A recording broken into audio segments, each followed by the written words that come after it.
Hey,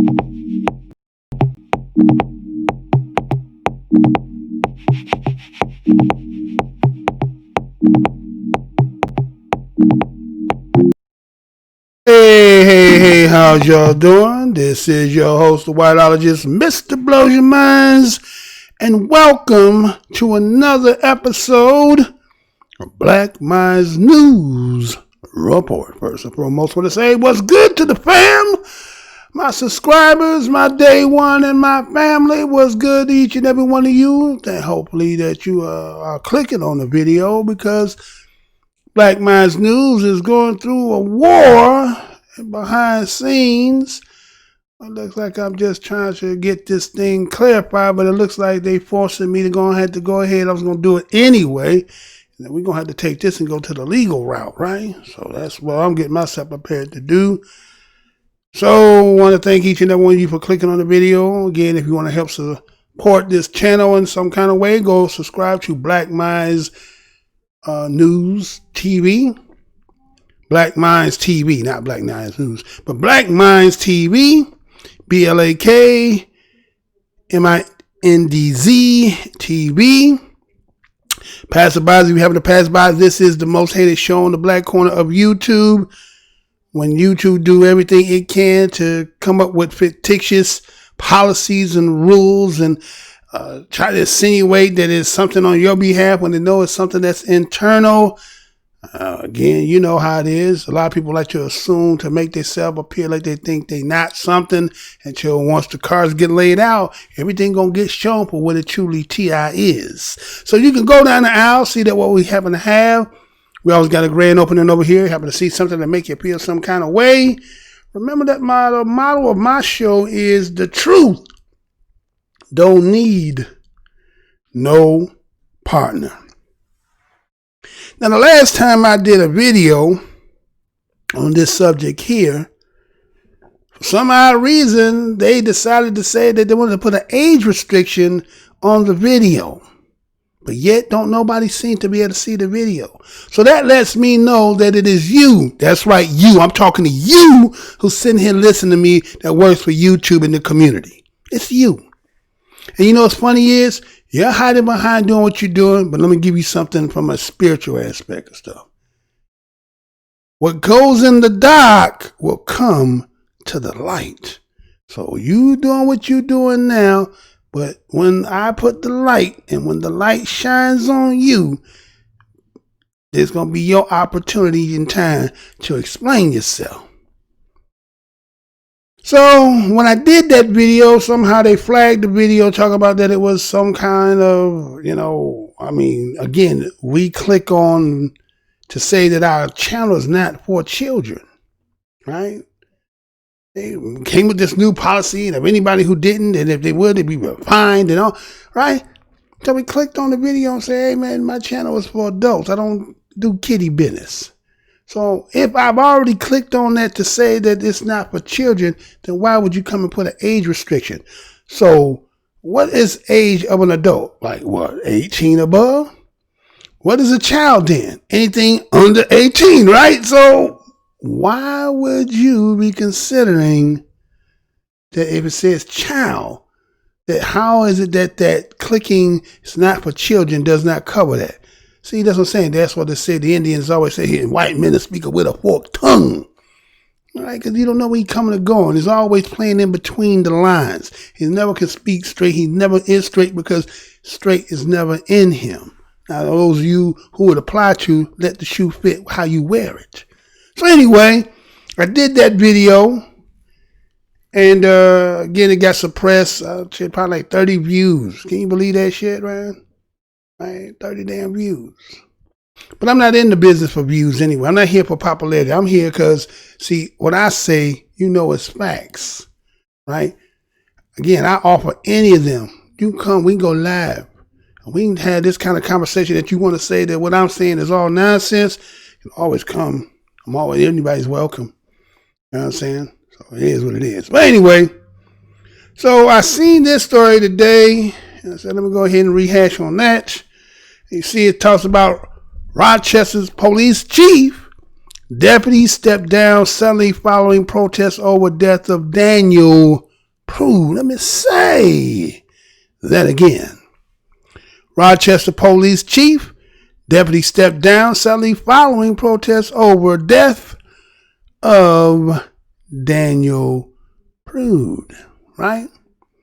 Now this story became real hot in the news after we all seen, which I will not display that image, of the brother being out there, had himself kind of a mental episode where the family member of his brother decided that he wanted to, try to help his brother, got him into a facility that was supposed to deal with his mental condition, got there, went through the process procedure, got him checked in, and somehow after a period of time, a couple episodes of MASH, he was back out on the streets.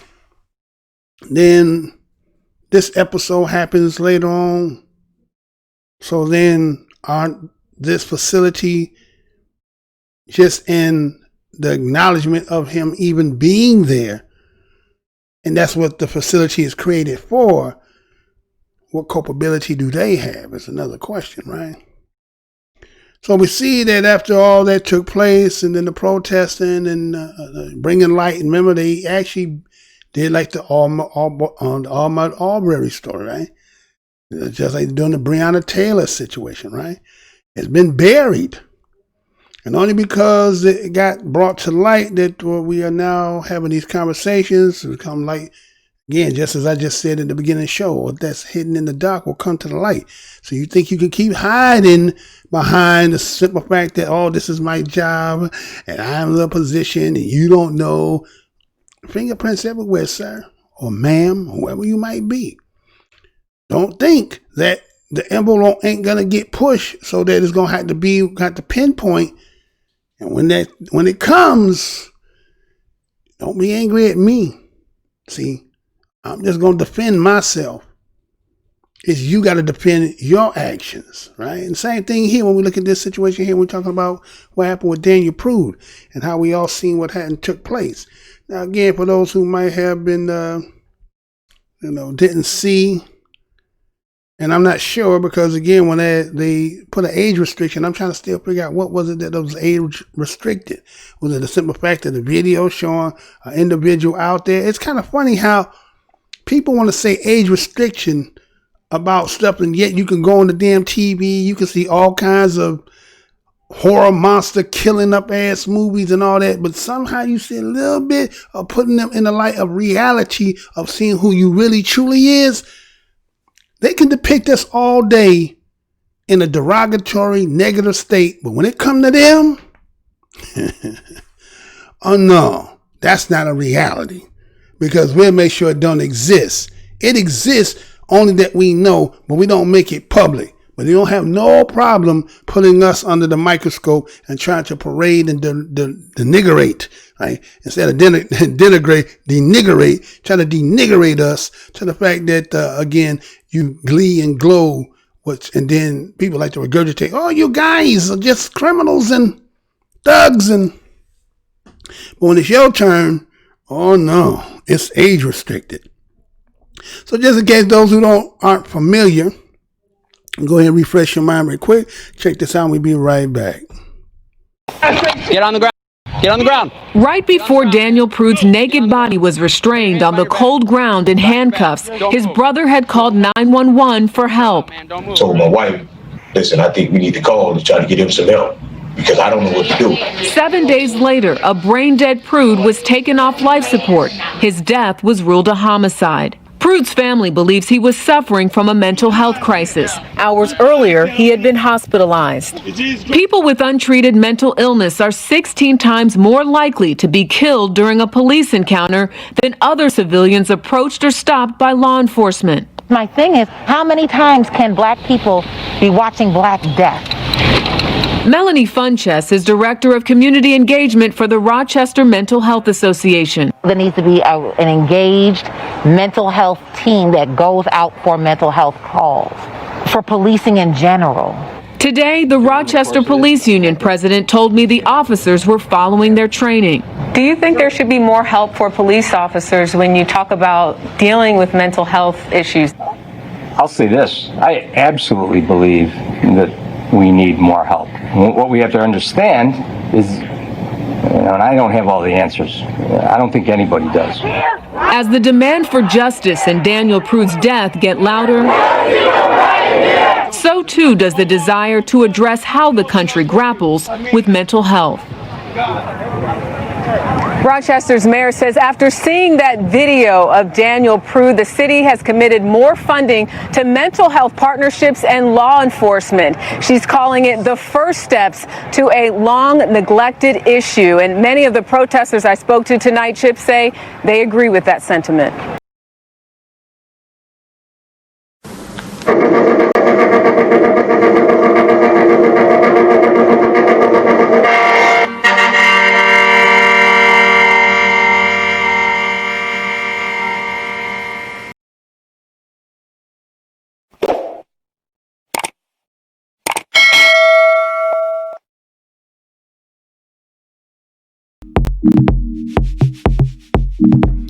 It's another thing too. Mugs sit back and they just be jealous. You know what I'm saying? Yeah, I've seen some people who think they just so damn great, but then when they come against what really is talent and the gifts are, you can't handle what that is, right? So what you do, you try to sabotage and try to do it. How little and little you is. Let me tell you like this once again. I'm greater than you. I will always be greater than you. Take it or leave it alone. Now, so we see that again, they said the Rochester police chief deputy stepped down suddenly following protests over death and Daniel Prude, right? And so we see that this, after the protests that is going on in Rochester and about that police department and the light that has been brought to the death of Daniel Prude, we see that according to what they say, that top officers and deputies announced Tuesday they were retiring from the force. Can you believe that? That they decided all of a sudden without any kind of notification, provocation, or what any kind of thing, they just say, hey, we're just going to retire. Huh? And also they said with police chief and 6 other department leaders announced they had vacated their roles. Can you believe that? Just decided we're just going to all pick up as leaders and heads of this department. We're just going to relinquish it. Now, some of that sound like they just resigned and left, but when they said vacate, that's another, again, you understand, these are people who use words, right? That's why I was talking about rule and law, but then when you start putting no words to them, then all of a sudden now they, again, I don't want to be accountable for the words that, yeah, I said law, but I didn't really mean against for me, though. You know what I'm saying? That kind of nonsense. But anyway, so you had the police chief, his name was LaRon Singletary, and he had made a statement that he was honored to serve the city in upstate New York for 20 years, and he commended his staff, right? Do we have that, sir? Do we have that? I think we got that, right? Yeah, there we go. Thank you, sir. So that is there. That's that Chief LaRon Singletary, and had his press conference and said that his issue was the fact that the protests and criticism and the handling of the investigation stemming from the March 23rd incident, he believes these are attempts to destroy his character and integrity. Wait a minute. So he believes that all that done took place in this investigation, somehow, does he believe that maybe he's going to be the fall guy? He do got some melanin on him, right? Yeah, you know what I'm saying? Not quite sure if he's BADOS, right? Look, kind of features kind of don't look BADOS, but that's what he's saying, that his purpose is because he feel like somehow he gonna be maybe the scapegoat. So he said he's a man of integrity, and that he is not gonna sit idly by outside entities that attempt to destroy his character. And I'm not understanding what he means by that. Only he probably knows the full extent of that. Now, is he talking about the pressure from the community, those who are in the media? Is it those from within the, let's say mayors and, pressure coming from, could be the attorney general, a whole lot of things that could be. And so somehow he feel like, I guess this is best for him to step out. And so, according to him, the members of the Rochester Police Department, the greater Rochester community, says of him, he said they can validate for his reputation. They know what he stands for, right? So this is a chief that says that the department knows what kind of rep and what kind of man he is. The community, they also know. So he believes it would be the best thing for him to retire. And this is supposed to go into effect as of September the 29th. And so the city council president, Loretta Scott, she told, I think it was ABC News, that there's no blueprint for how the city moves forward following the retirement of the command staff. What they did is they just pulled a whole power move to take all the power, the heads, and then relinquish. A lot of them resigned. A lot of them demoted themselves as well. They don't say, they say vacate, but a lot of them just demoted themselves. And so you have the attorney for the Prude children, they're representing them, Antonio Ramanucci.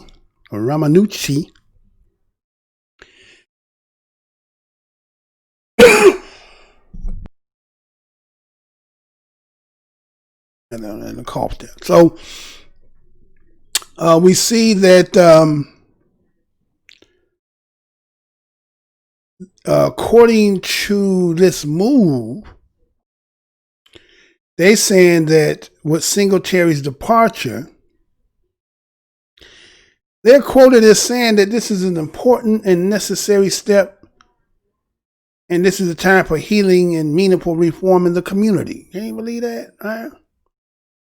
That's what they talking about, right? They saying, okay, the move that he's going to do right here is a good first step, but we got to look at that because of the history that of this modern times, having the all-seeing eye, which is that camera, and having seen as many of the fallen innocent black bodies, he and she's, we have seen this move before, where it seems that police officers resign, no longer working for the force, and then we find out later on, I think what his name was, Timothy Loman, that was for the Tamir Rice, ended up going somewhere else and getting hired as a police officer, and then couldn't pass the physical, and they said there was something wrong with him. But okay, if he had mental physical condition that a second job was able to pick up, well, how come the first one? And then based on the simple fact that what happened with Tamir Rice,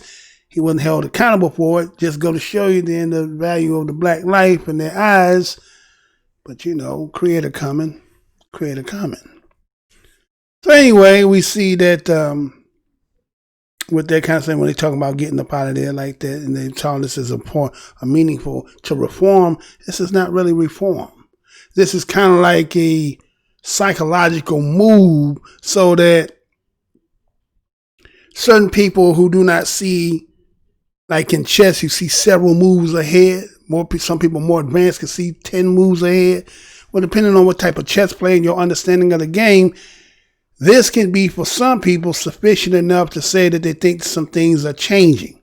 Other people just see this as a formality and nothing ain't really changed. It's just people stating certain things and there's no real true reform here.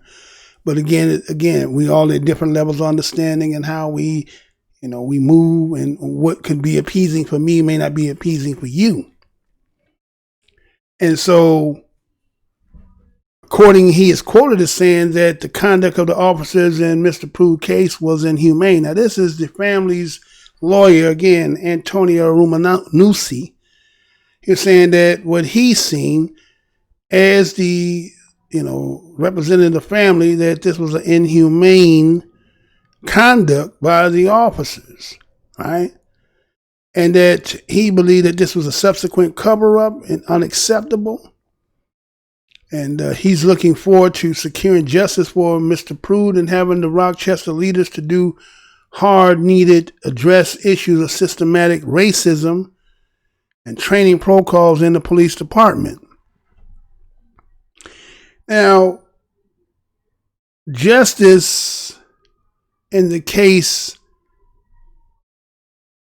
can only be either monetary, right? the possibilities of getting police officers charged for murder, right? Negligence and things of that, right? What's the percentages of wins and losses? We have to look at that. And so it looks like that if you're going to talk about, systemic racism, a lot of people will say that a lot of that stuff don't even really exist. It's just a figure of everybody's imagination. There ain't no such thing as that. That is just what you guys keep saying, and it doesn't really exist. And, just keep on and, eventually, like, man, come on, man, you know what it is, right? But it could be so obvious in everybody's eyes and minds, but guess what? They're not going to admit it no matter what. It's just like me with this, dealing with this YouTube and showing directly what it is. White people will see something directly and act like all of a sudden now they don't have no understanding. These people are claiming to be having just the most intellects or intelligence of anybody, and everybody else is human, when your dog can be Scooby all of a sudden now and smarter than Shaggy, right? Some kind of shit like that. But anyway, that's how they act. All of a sudden now they don't know how to connect the damn dots when it has something to do to implicate themselves, right? All of a sudden they got amnesia and don't understand. Oh, I'm not sure. And then they talk about every other thing other than the fact of what you're presenting because of the guilt that you're constantly always doing, right?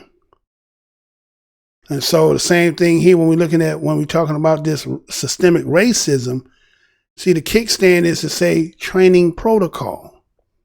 See, that's just delaying the inevitable.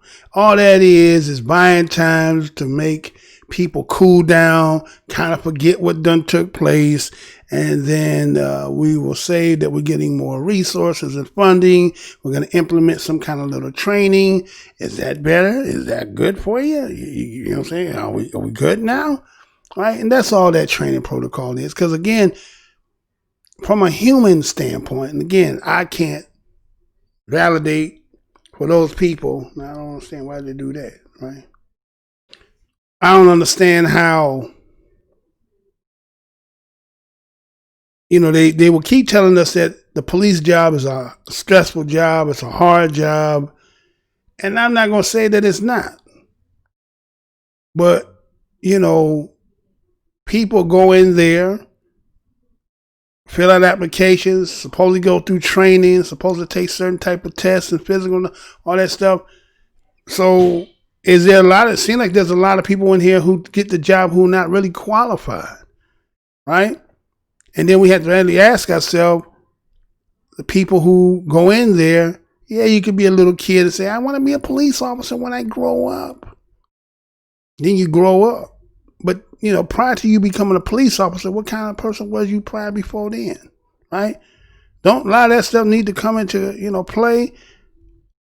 And it does, but because the way that the game is structured when it comes to them, none of that stuff really get revealed until it's like somebody of this tragic death and these situations that we see, and then you go ahead and get to peel this asparagus that seem to have you just peel and they never get to the core of what it is. And I believe, it's just my opinion, a lot of them that they were certain individuals prior before they became.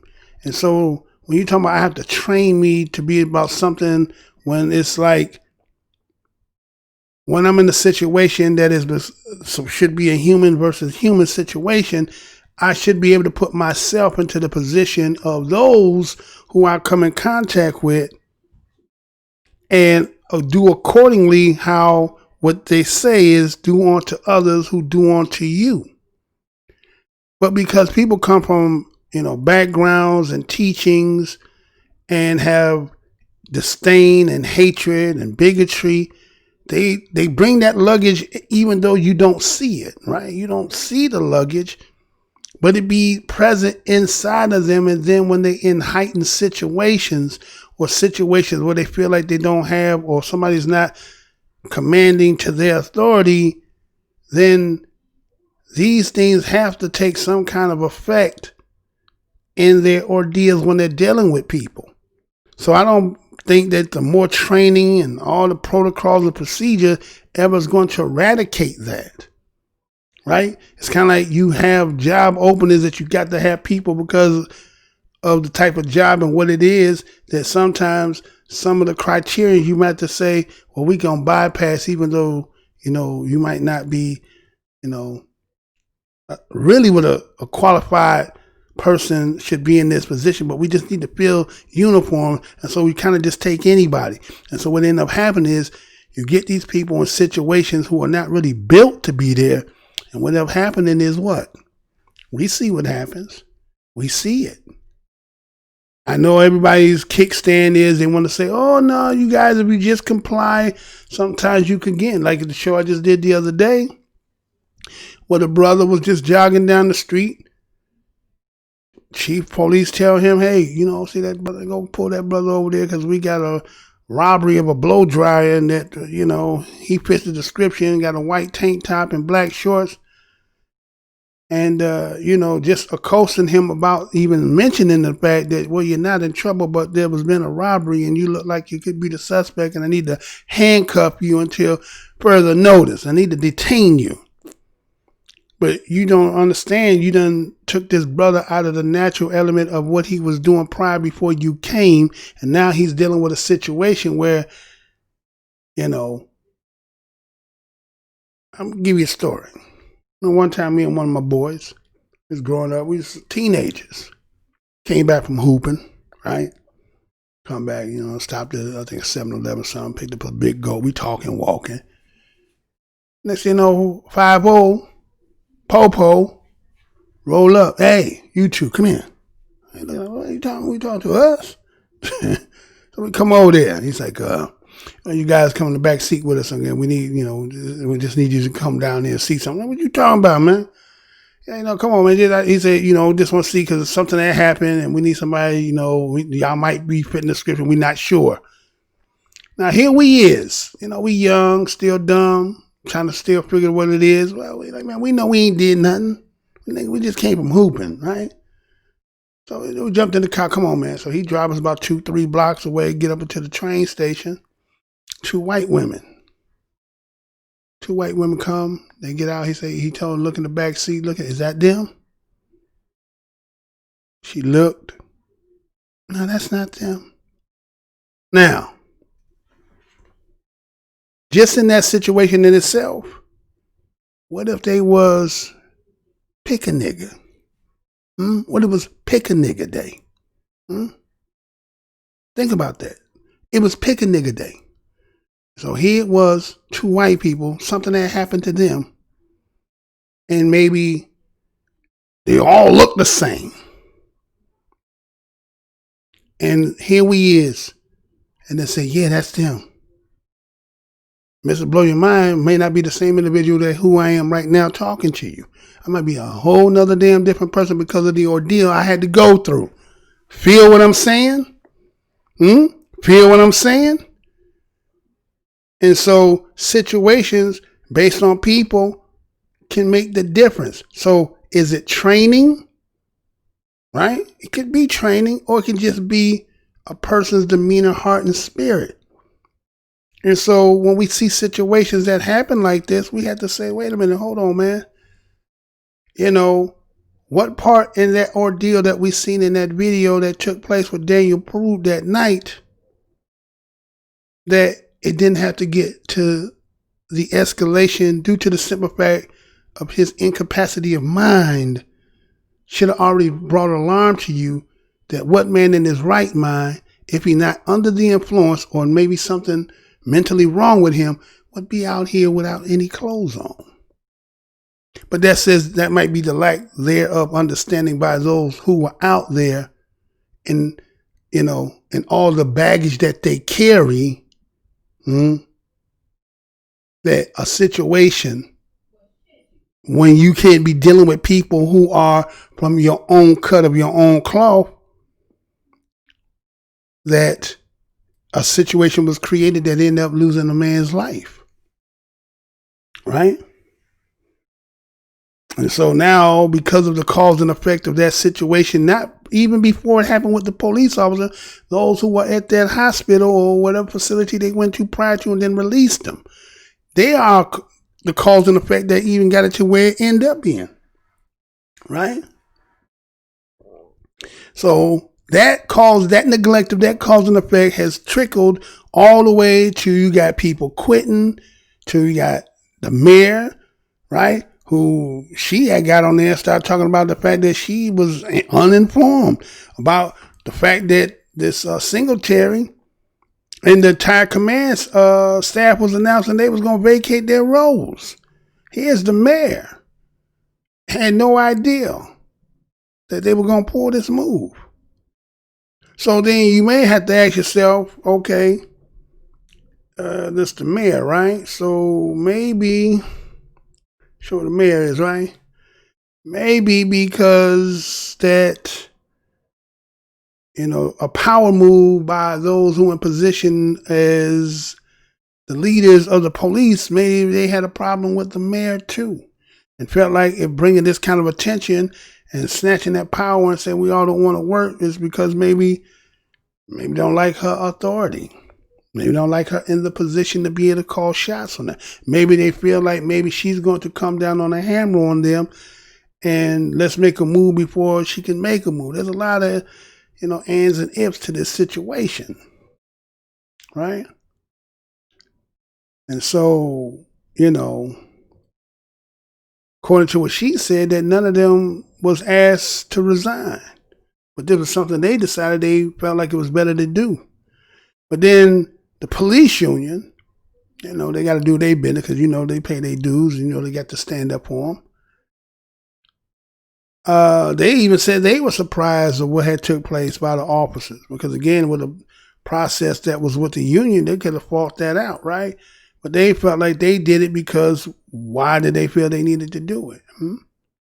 And so here's the police union. Guess what he does? He blames the mayor. Say, you, lovely Warren, it's your fault that this is happening, huh? And so he said that the events that have unfolded today have taken us completely by surprise. And so what is clear is that the problem of leadership goes directly to the mayor's office. They say their priority now is to dedicate men and women, and despite unprecedented challenges, continue to do a very difficult job. Now, we hear that, right? Okay, yeah, right, all right, okay. What's clear is there's a problem of leadership. How is it leadership when it's kind of like, you ever understand, like when you watch sports, right?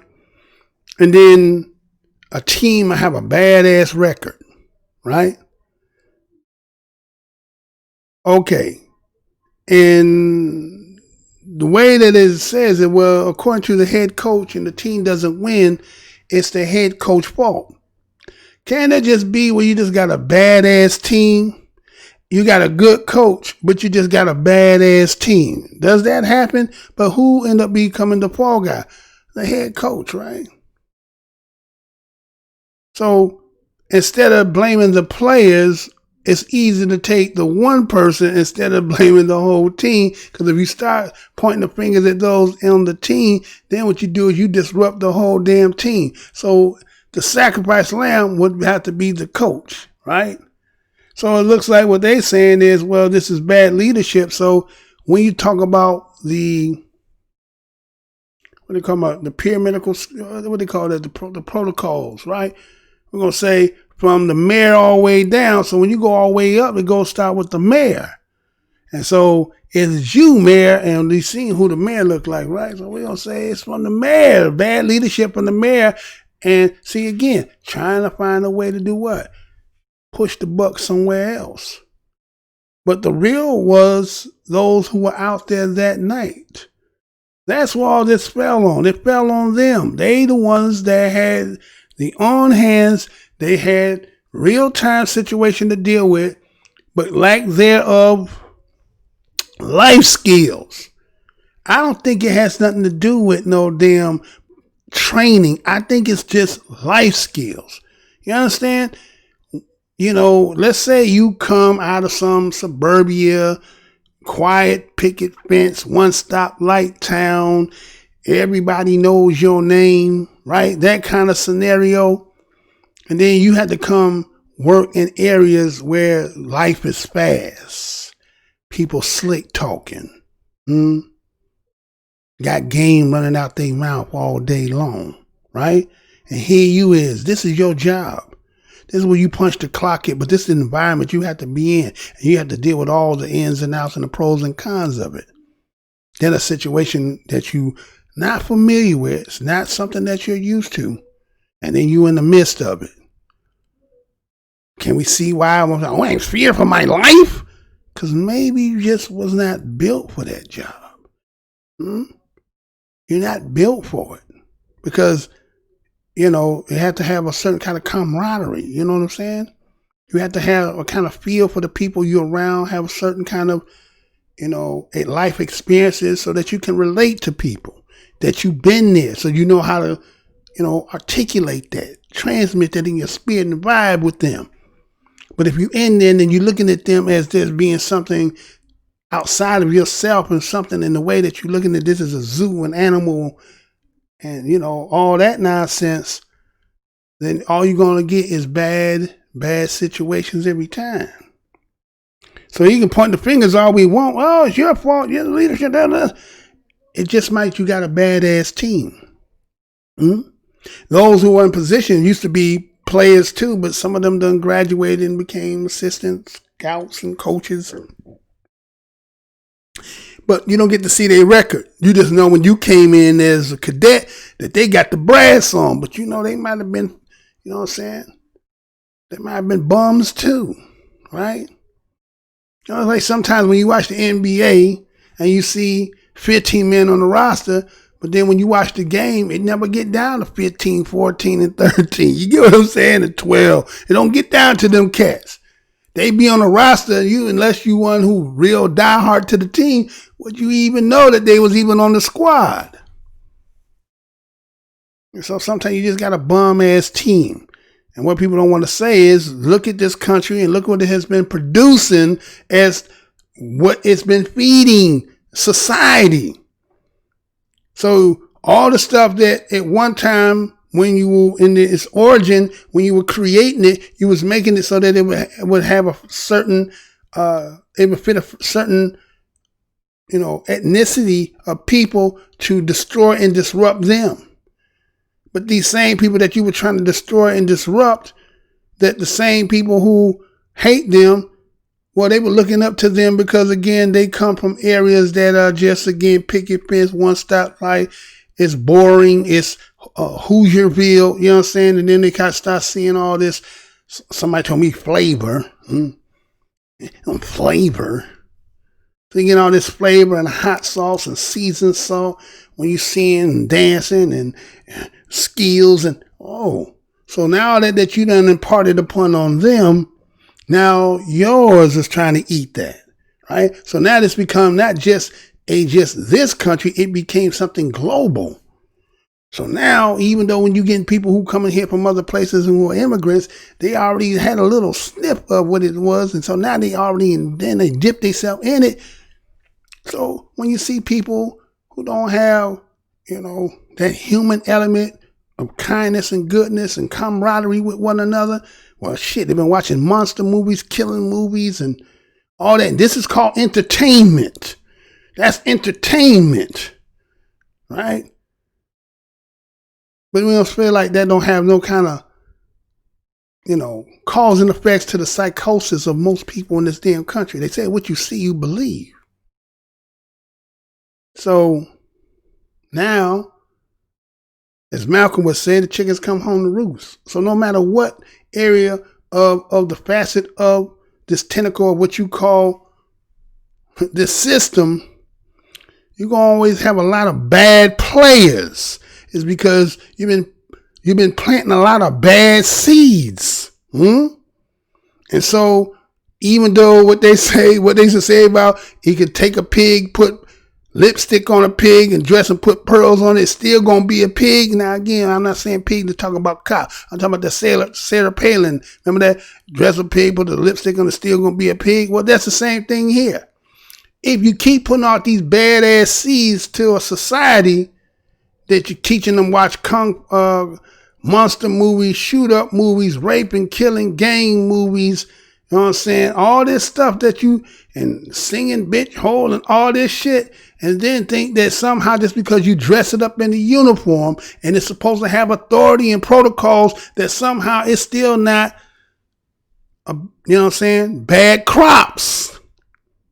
Still bad crops, ain't it?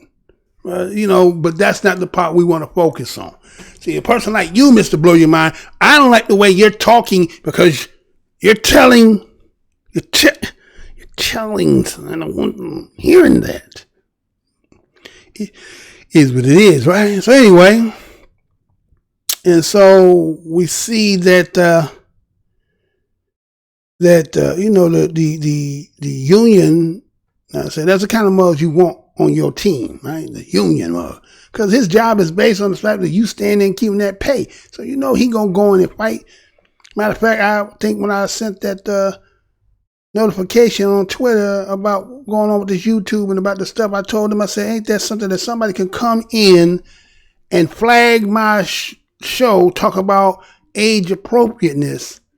And here I am as part of YouTube partners, right? Because again, if I'm a content creator and I'm on here, now whether you allow me to be a part of the partnership or not, but I do represent YouTube and I still got to follow the rules and guidelines, then like the union, if people come to try to say that something that I'm doing is going against your rules and policies, you probably like the damn union. You got to make sure that what it is that they're claiming or what they're doing doesn't or does not fit. But what happens is because of, again, like I said, these bad seeds and these bad crops, that people are coming from these bad soils, and then they come here and you dress them up and put them in titles of supervisors and managers. And then what end up happening is because of them coming from bad soil and bad seeds and have a certain way that they look at stuff, and because you may not like what I'm talking about, so you're penalizing me because this is the only way you can come at me. You understand? This is the only way you could come at me. Because I would always invite any of you to come over here and we can have that talk live on this show. And you can tell me everything that I say and whatever I talk about and prove me wrong. But you're not going to do that. You're not going to do that at all. So what I say is you two should be like just like these police unions, right? They fight tooth and nail. Be wrong in the motherfucker, but they going to find a way to make sure that shit go right, right? You know, that is what it is. But see, you know how it is. You have some families that got favoritism with their children, right? And some of y'all might can relate to that.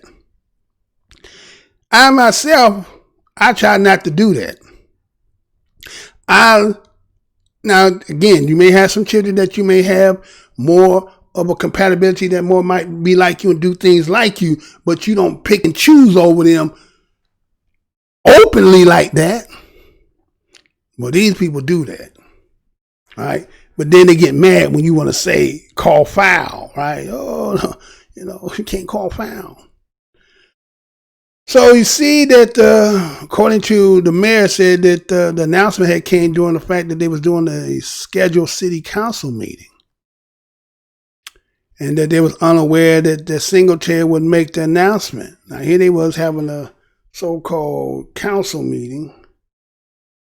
Conference. Here they was all together doing this, and the news was breaking. So somebody was doing the time. So again, it was about not having you come to talk to you. So this is kind of like somebody's stance to say they're not liking your leadership, or it might be just a simple fact that you are a melanated person in a position of authority that they're supposed to adhere to, but in their own way they buck it, right?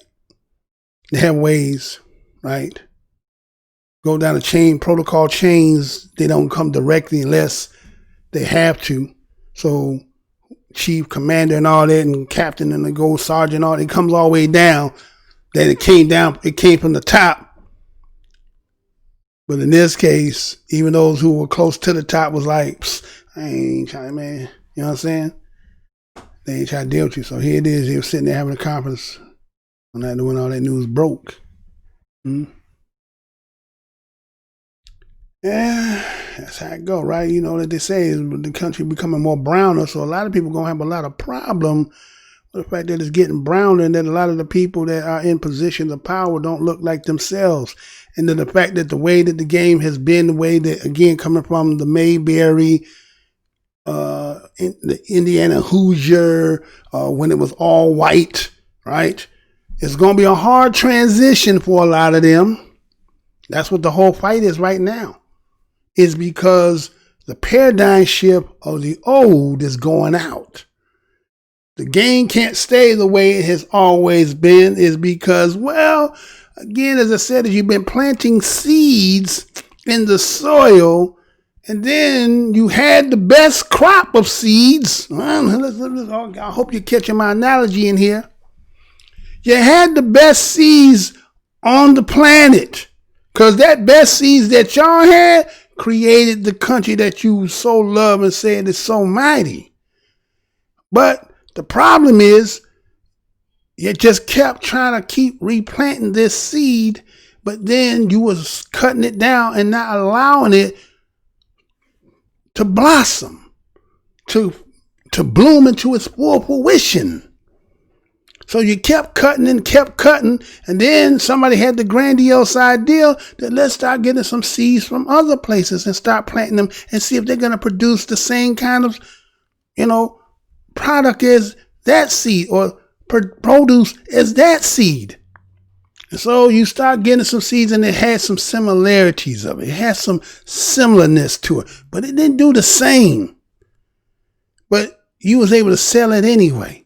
And so you say, well, the other seed is a lot more expensive. So what I'm going to do, get this seed.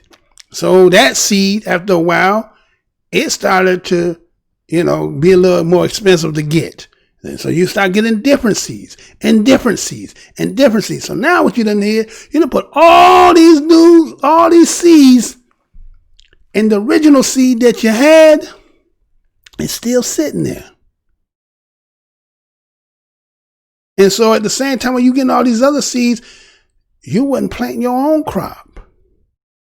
Now you're having a hard time harvesting your own crop. And because now you have a hard time harvesting your crop, all them seeds you done brought from all over, all them, now they all everywhere. So now when you turn around and you look, you realizing that, oh shit. See? So now, when every time you're looking around the positions that used to be where it was you, seem to have been changed. And so now the way that you've seen, and this is what I said, well, we're taking our country, it's changing. It's not America the way we used. No. Y'all act as if I don't never understand that change is inevitable. Nothing gonna stay the same. No matter how much y'all try to rig the game and make it a certain way. The creator is the greatest player of this game ever. You're going to die out. We all going to leave here. But y'all think y'all going to leave here and keep perpetuating, keep playing in the same game. Like, no. That got to change, man. It's got to change we got to say for the world, for the atmosphere, for the planet's sake. You're never going to admit that you are not just the killer of, let's say, evolution to the planet. Let's say this. Was there killing of the evolution? How many people came to this planet that had some kind of input they were supposed to bring, but because it was not to your liking, not to your satisfaction, not to the kissing your ass the right damn way, that what ended up happening is what? It died off. Now every time, we got to save it because it's going extinct. Saving it is not the issue. Letting it be in its own nature and let what it was here to do what it do. But no, you want to be able to control it. You want to say yay, nay, no, acceptable, not, reject. You want to do all that and think that somehow that the world is going to manifest to what you do. And this looks like it's kind of like, The Midas touch, where everything he touched turned into gold, but in this case, everything you touch is dying.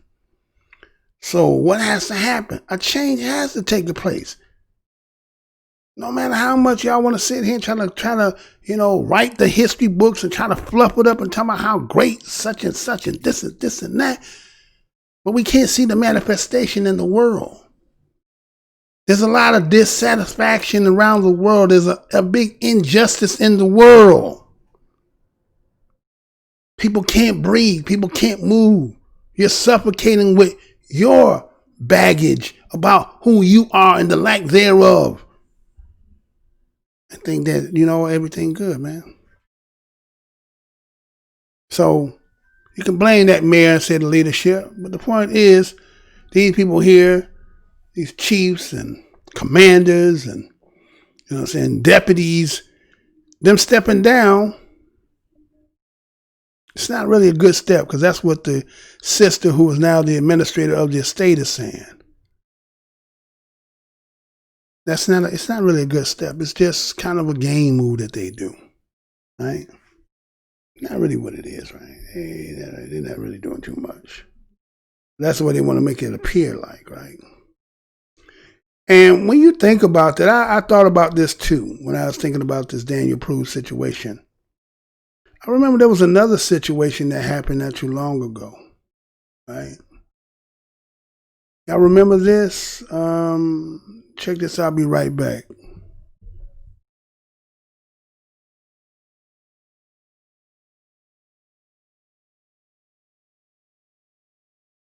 We're following developing news. Demonstrators blocked traffic in South LA on the Harbor Freeway tonight after the release of the autopsy report in a controversial police shooting. The coroner's report in the Ezell Ford case corroborates what the police officers say happened. Ford was a mentally challenged African-American male killed by 2 LAPD officers in August. CBS 2's Rachel Kim is live in downtown LA with what was in that report. Rachel. Well, Pat, in response to that autopsy report, I spoke with Ezell Ford's mother over the phone tonight. Tritobia Ford says she's waited a long 4.5 months and is still trying to process all of this right now. But she says she is angry and hurt over the report, which Chief Charlie Beck says is a piece of a much larger, detailed investigation. An autopsy shows manner and cause of death. But an autopsy does not prescribe motivation, nor does it indicate propriety. In this case, was it a legal shooting or not? LAPD Chief Charlie Beck's remarks soon after the autopsy report for Ezell Ford was released today. The report shows Ford was shot 3 times by LAPD officers. 1 fatal shot entered Ford's right side. Evidence suggests this round was not fired at close range. A second fatal shot entered the right side of Ford's back.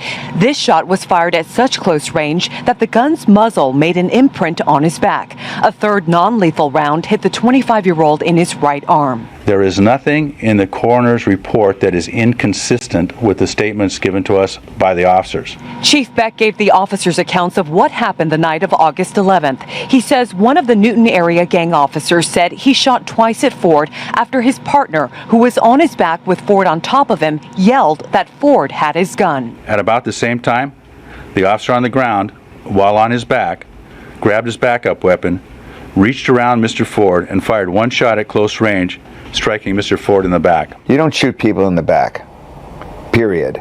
Under these circumstances, this is not a fleeing felon with a gun shooting over his shoulder as he ran. This is not that. This is not someone driving a car trying to hit officers. This is not that.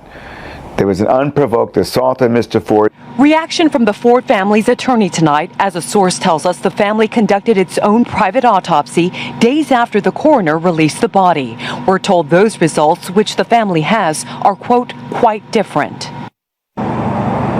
And Chief Beck says it is still too early in the investigation to determine whether this shooting was justified. He says once this investigation is complete, it will be up to the district attorney's office to decide whether to pursue criminal charges against the 2 officers. Chief Beck says those 2 officers are back at work, assigned to non-field duties. Reporting live tonight in downtown LA, Rachel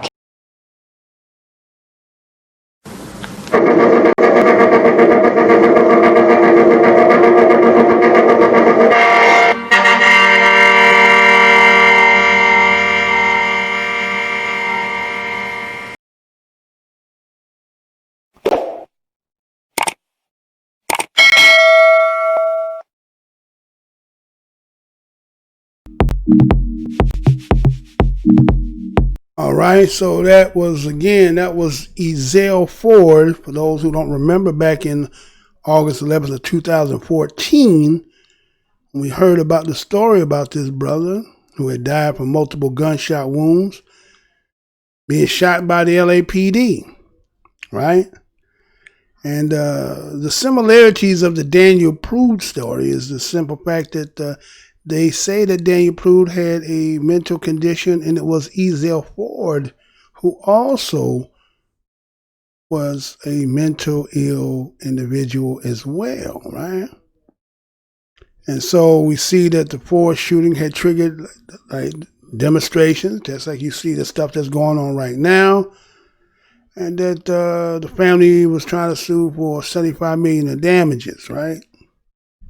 Now, the thing about this story is the fact that the officers and the witnesses, they had two different accounts of how the events that took place that night, right?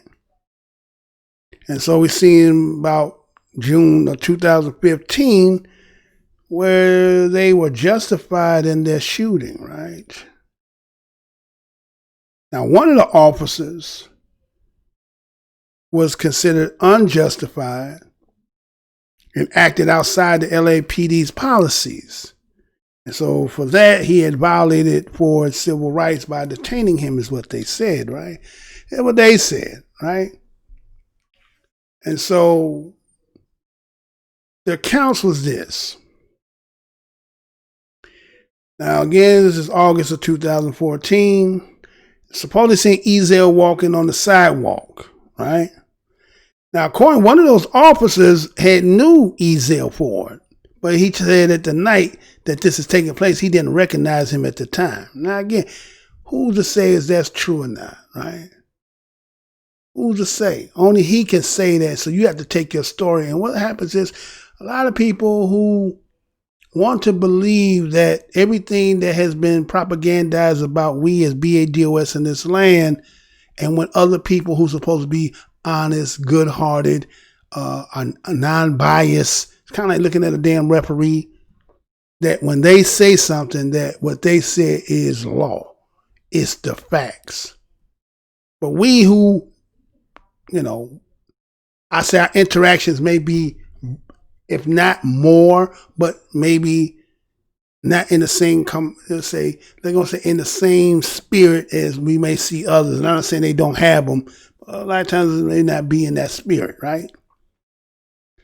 And so we see is that, again, as he said, he didn't recognize him, but then they both jumped out the car on him. Now, according to what they said, they was jumping out to him is because they was investigating a stop. Investigative stop, they said. Now, I don't know what the hell is investigative stop. He walking down the street. It said about 8:20 p.m. that night. And so what they end up telling the investigators that night is that they said they had tasers, right? And they were in the patrol car. But when they both jumped out of the vehicle, neither one of them had their tasers, right? One of the cops, I think his name was Villalegas, I think that was his name. He had drew his gun right away. So when he jumped out of the vehicle, he had his gun already out at him. Then say he repositioned himself for cover. Wait a minute. He walking down the street, y'all in the vehicle, you both jump out, right? You, according to what you gave testimony to the investigator, you said that you jumped out with your gun and then you reposition yourself to be more in a cover while your partner go ahead and approach him, right? Okay? But then they had got Ford's autopsy, right? And so the chief of LAPD at that time, he was saying that Ford had walked away from both of the officers and left the vehicle to speak to him. Now, I'm not sure what he meant by that. Meaning that both the police officers jumped out of their vehicle to come to confront Ezell, and then he kind of walked away from them, right? And so this is what they were saying, right? And then again, they got the chief that's speaking and trying to, recreate where they may not be saying it the right way. So you're going to use his experience and know-how and, but anyway, that's what happened, right? And so they say he kept walking, and then they said he made some suspicious move. Now, again, The only person that can determine that is the person who's saying it, right? Man, suspicious move. Suspicious to you could be the fact that I'm scratching my head because it's itching.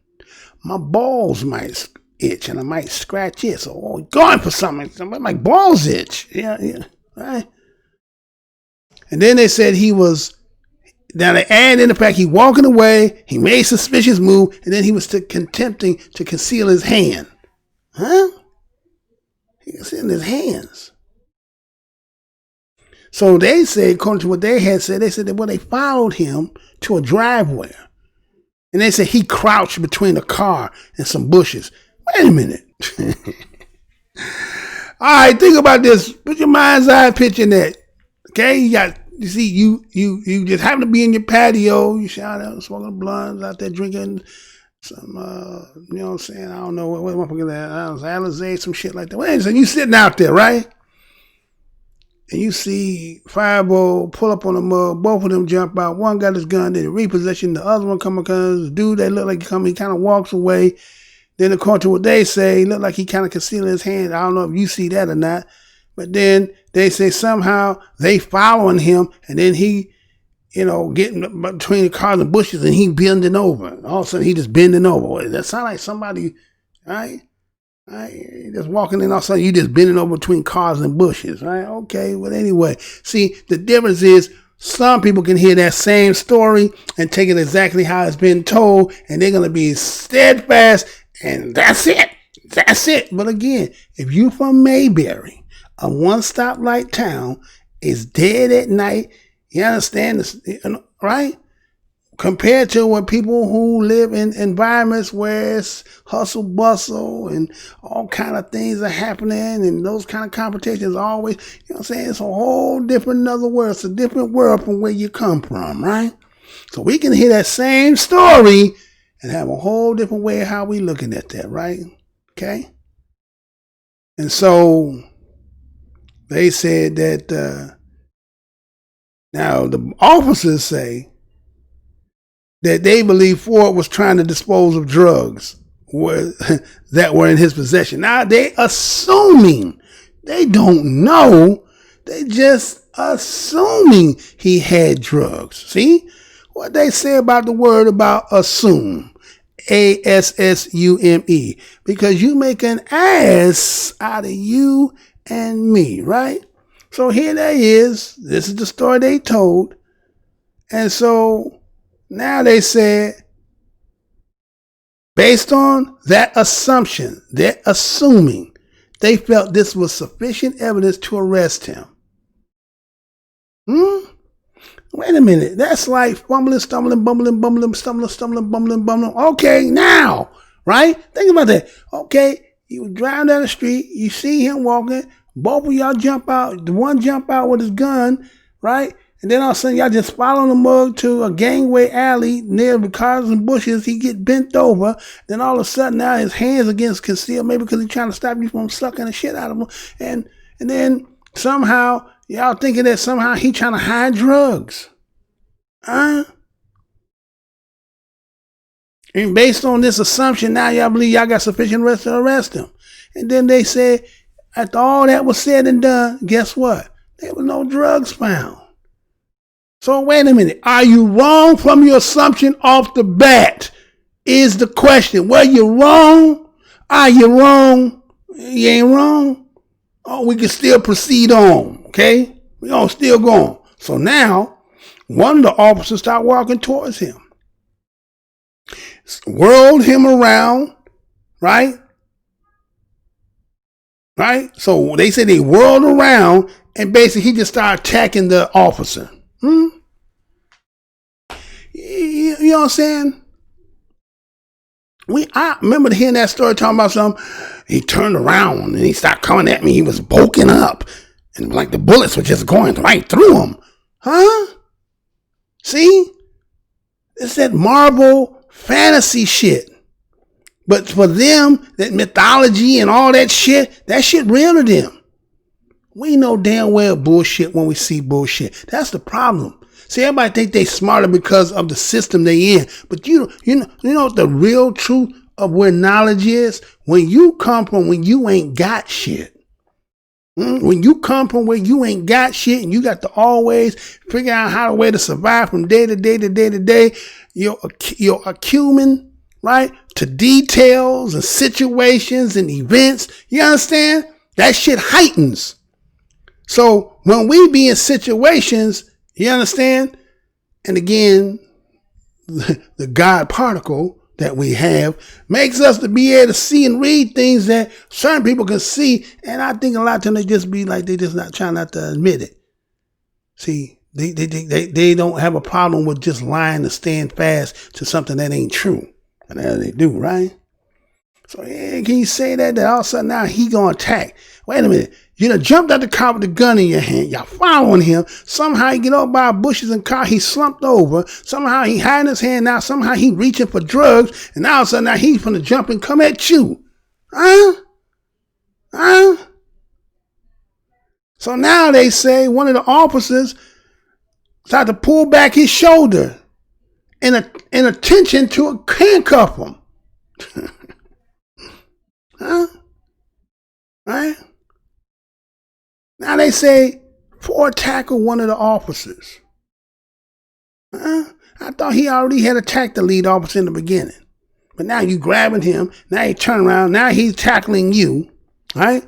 And so now you got a struggle ensue between the officer and Ford. Right? And so in this struggle that had pursued between these two, he says that he got his gun from another part of a holster, his second gun. He said that Ford grabbed the officer around the wrist. Oh, no, around the waist.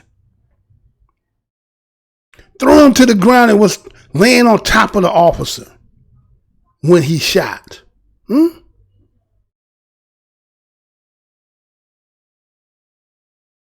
They said now he was being on top of the officer and reaching for the officer's gun when they both opened fire. Oh, y'all both simultaneously, both of them getting your gun, and he going for your gun in one way. You able to grab the gun from the other side. I don't know where the hell you got it. And you can grab the gun and you and him shooting at the same time. These are the stories that they told us, and that somehow other people will sit here and then they had a damn show, and you know what they'll be saying? Oh, yeah, see, he was just resisting it. Look at these cockamamie-ass stories. These stories are cockamamie, man. He gone now, right? He's gone, right? But that's not the part of it.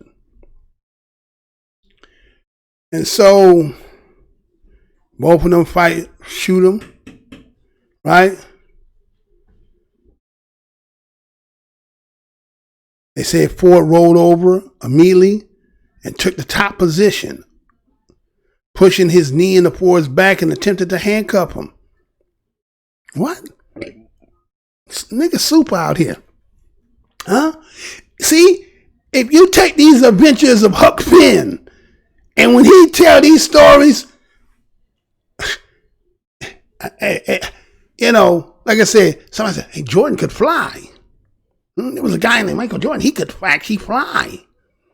Now, could Michael Jordan jump from a distance from one air with, speed, strength, and velocity, with distance from one place to another for just a second? But to say him flying, that somebody who ain't never seen somebody fly and said that damn Michael Jordan could fly, you blow their damn mind. Wow, he could fly? He could fly. And so, that's what they said, man. These are amazing stories, right? And so he felt that he was grasping for his holster pistol, and so he feared for his life, and then his partner shot Ford in the arm.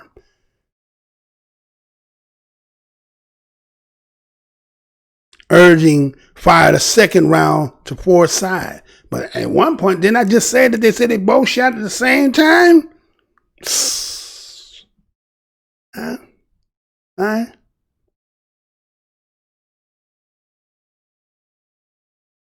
causing him to retrieve his backup gun, reached around Ford and shot him in the back. But you on the ground. All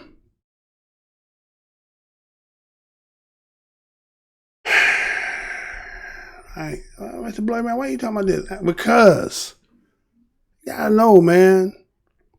See, people say training. Is it really training? Or is it just something about you that, you know what I'm saying? It's like everybody can be diagnosed, but certain people can't be diagnosed because they the one of the institutions and they the ones who writing all the DSM and all that shit. You can't critique them. It's kind of like when Frances Cress Welsing was saying the stuff she's saying. They would, even though she's certified in who she is, but guess what? She's not credited by us. We're not going to validate what she says because she's talking about us. You see how that works? You're talking about me, so it can't be validated. And so you got the people who took witness that night. They said they disputed the fact. They said Ford had nothing concealed in his hand. They said he had his hands raised up. It's kind of like the people said Mike Brown had his hands up, right? Hands up, don't shoot. Then they try to say, he lied about that. Then y'all locked him up in Georgia. Dorian Johnson, they locked him up, right? They said he didn't tackle no officer. Said he was tackled to the ground by one of the officers, right? So everybody in that town knew that Ezell Ford was mentally challenged. Everybody knew this. And yet, remember in the beginning, the officer claimed he didn't know him, right? He didn't know him. But then he realized he did know him. So what now, once you realize that who it was, how can you say all the things that you said knowing that who he was? See? But they'll stick to that shit regardless. And then we sitting here and we saying stuff, and then all the people who take everything that all they people say is true, you look at us as that we're the lying ones, that we have to always talk about race and we're using the race card. Not that the fact that we're showing you what it is, because you don't want to believe that, right? It's all right. It is what it is, right? That's what I wanted to tell you. I wanted to connect the story because, see, again, Ezell Ford was just like Daniel Prude. The difference is Daniel Prude didn't never fight, right? They said he might have said, give me your gun, give me your money. He was already handcuffed, he naked, got a bag over his head. Then he ended up y'all pinning him and then he died 7 days later. Now everybody want to walk away and say, I quit. I quit. Daniel Prude can't quit. It's over. So I know, like I said, man, a lot of people just, they just say, hey, man, they rather go with evolution to believe that nothing is accountable. And that's their whole life. The whole life of their existence is not to be accountable for none of the stuff. And then the kickstand is, in Christianity, is you can say, as you dying, forgive me, Jesus, and everything gonna be fine. That's how they think, y'all. That's how they think. So, you tell me what y'all think, man. Give me what y'all got. I'm gonna give this a break and let's get up out of here, right? Here's what it is, y'all.